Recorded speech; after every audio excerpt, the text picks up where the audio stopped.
Ai demisionat sau ai fost concediat? E o întrebare bună, fiule. Serios?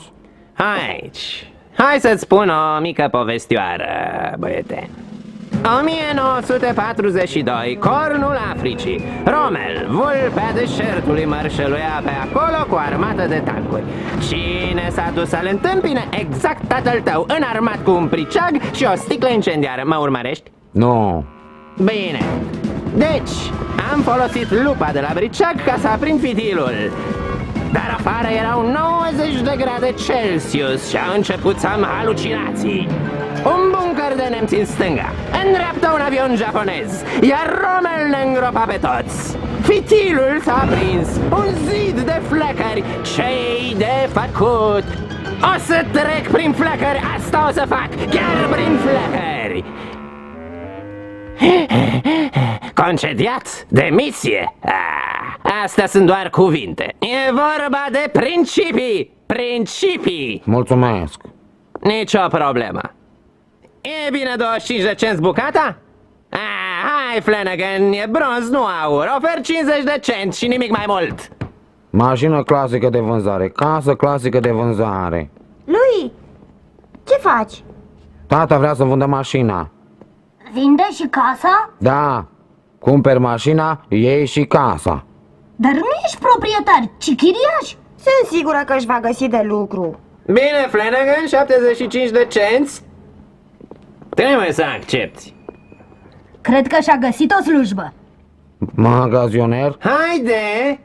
Mă tragi pe sfoară? Am 24 de guri de hrănit și un pește mare și gras.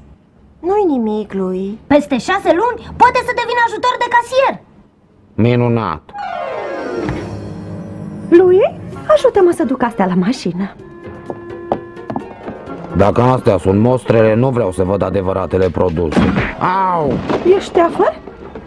Vrei să mă însoțești? Ar putea fi educativ. Mulțumesc, dar am altceva de făcut. Cum vrei tu. Hei, lui! Haide, e o vacanță deosebită, puștule. Azi vopsim garajul. M-am răzgândit. Calcă, mamă! Hei, unde pleci? Nu pierzi, amice, ai fi curățat vopseaua de pe burlan. Pa, tata!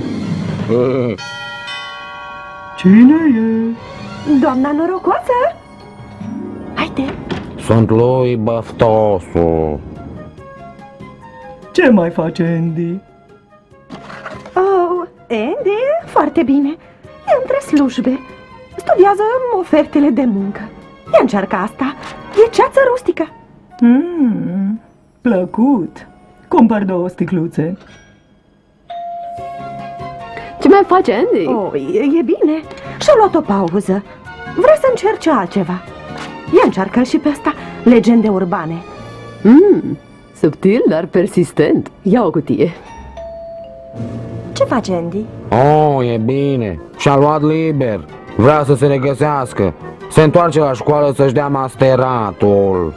Încearcă asta, tot ce e sub soare. N-am auzit de parfumul ăsta. Nu există în mod oficial. E o combinație între toate astea. Excelent! Le cumpăr pe toate. Îmi place și vânzătorul. Mă bucur că Andy l-a învoit pe Joe de la serviciu luna trecută. Nu știu cum aș fi născut în lipsa lui. Și micuțul a apreciat prezența tatălui său. Sper că nu i-a creat multe probleme. Oh, nu, nicio problemă. Mamă, de asta a fost concediat tata? Are 11 copii și știe ce important e ca tatăl să fie prezent la naștere. De ce nu a spus nimic? Putea să ne zică de ce a fost concediat? Nu-i sfârșitul lumii să fii concediat, dar nu e deloc ușor. În plus, tatăl tău e mândru. Da, tata era mândru, dar din fericire nu l-am moștenit. De vânzare, garaj clasic. Era timpul să pun piciorul în prag. Numele nostru fusese târât prin noroi și eu eram cel mai indicat să-l scot de acolo. Scuzați, unde-l găsesc pe domnul Applegate? Care-te, puștiule! Vă rog, Hei, ai grijă! toți angajații sunt răi. Ei, fii atent pe unde mergi! Regret. Ah, ești fiul lui Anderson, nu-i așa? Larry, nu? Louis, Ce cauți aici? vreau să mă socotesc cu domnul Applegate. L-a concediat pe tata. Concediat? Oh, Applegate a zis că a plecat fiindcă nu beneficia de destule concedii. Știam că pleacă în Hawaii împreună cu familia. Care familie? N-am ieșit din Wisconsin. Applegate l-a concediat pe tata fiindcă l-a învoit pe domnul Brown când a născut soția acestuia. Glumești? Hei, ai auzit de Anderson? Applegate l-a concediat pentru că l-a lăsat pe Joe să meargă la spital. Hei, Charlie, ai auzit de Anderson? N-a plecat în Hawaii? Applegate l-a concediat. Copilul lui Joe Brown! Hei, Gus, ai auzit? Anderson a fost concediat fiindcă l-a dus pe fiul lui John Brown în Hawaii. Nu! Anderson a fost dat afară pentru că l-a lăsat pe Joe Brown să plece la spital când s-a născut fiul său! Măi! L-ați văzut pe lui? De obicei nu întârzie. Probabil este cu golanii cu care s-a înhăitat.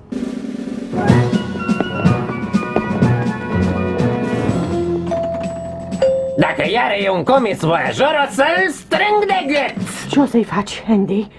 O să-l poftesc în casă la desert. Ce? Ce naiba se petrece? Le-am spus de ce ai fost concediat. Ai fost nedreptățit, Anderson, te susținem! I-am spus lui Applegate că dacă nu te primește înapoi, intrăm în grevă. Așa e. Sunteți grozavi, băieți, mai buni decât tipii din duzina murdară. Și sunteți mai mulți. Așteptați-mă, s-ar putea agrava. Învață-l minte, tată. Sunt Anderson, domnule Applegate. Da. Aha, exact. Apreciez. Da, e perfect, da. O seară plăcută. Exact. Și scuzele să fie înscris în 3 exemplare, clar? Stați puțin să-mi faceți 3 copii. Și-a recunoscut vina. Mare angajat. Vrea să reîncepem lucrul de mâine. Nu mai atât. De săptămâna viitoare ne mărește salariul. Sigur, vom negocia mai târziu, dar am pregătit terenul. Bine. Cui este foame? Poftim! Ia tot platoul, Danny! Ești în creștere! Hai, mâncați! Ia tot platoul! Hei! Lui, vino cu mine! Vreau să știi că gestul tău de azi a fost extraordinar! N-a fost mare lucru. Nu, a fost... Ai dat dovadă de curaj când ne vor invada canadienii și o vor face. Vreau să mă însoțești în luptă. Mulțumesc. Mâine reîncep serviciul. Nu voi mai fi aici toată ziua să-ți dau sfaturi părintești, dar am încredere. O să încerc să mă descurc singur. Va trebui. De asta, înainte de a reîncepe serviciul, vreau să-ți ofer ceva. Wow! E un nimic. L-am construit în timpul liber. Mi-e grozav. Nu pot să cred. O să fac o avere. Vei fi nevoit. Perfect. Știi cât cere domnul Flanagan pentru o țeavă din aramă? Bănuiești? Hei, băiete, cât costă mașina? Nu mai e de vânzare, domnule. Vă ofer 1000. Regret. 2000. Nu-i de vânzare. Ultima ofertă, 5000. Nu o vindem. E mașina tatei. E singura, firește.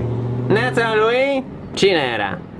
Un tip care voia să cumpere Rambler-ul, dar i-am spus că nu mai e de vânzare. Bine ai făcut.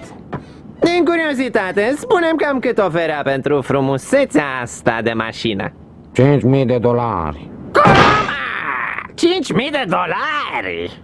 Dar, tată, iubești mașina asta. Și pe mama ta o iubesc, dar pentru 5.000... Tată, nu vorbești serios?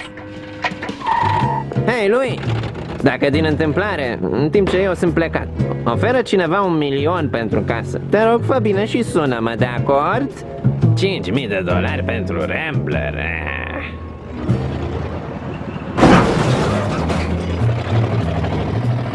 Nu am avut ocazia să not și nici nu prea m-am uitat la televizor. Dar, la urma urmei, s-a dovedit a fi o vacanță plăcută.